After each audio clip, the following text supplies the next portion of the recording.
In the early 2000s, African football academies became hubs of raw talent. Young players like Didier Drogba and Samuel Eto'o honed their skills on dusty pitches, dreaming of European stardom. Despite limited resources, these academies produced 30% of Africa's professional players by 2010. The continent's passion for football is unmatched, with over 100 million children playing daily.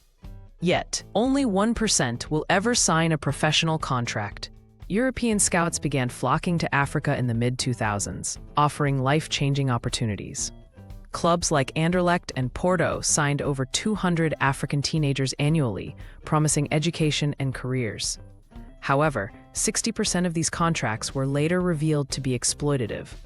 Many families, desperate for a better life, accepted deals without legal counsel. The dream of Europe often overshadowed the risks. By 2015, reports exposed the harsh reality. African players in Europe faced isolation, unpaid wages, and fake contracts.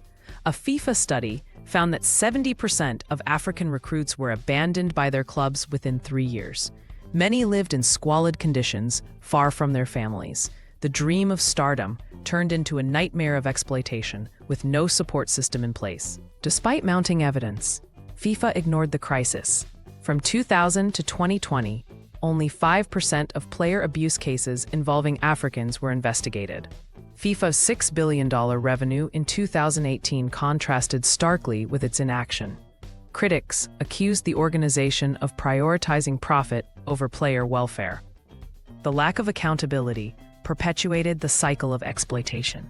Retired African players often returned home to poverty. A 2019 survey found that 80% lacked pensions or health care. Many suffered from untreated injuries, like former Ghanaian star Junior Agogo, who died penniless in 2019. Their faded trophies became symbols of broken promises, as local communities struggled to support them. By 2021, African NGOs and fans demanded change. Hashtags like #SaveOurStars trended globally, pressuring FIFA. In Senegal, protests drew 10,000 people, while Kenyan artists released songs condemning the system. The outcry highlighted the disconnect between FIFA's rhetoric and Africa's reality, forcing media attention.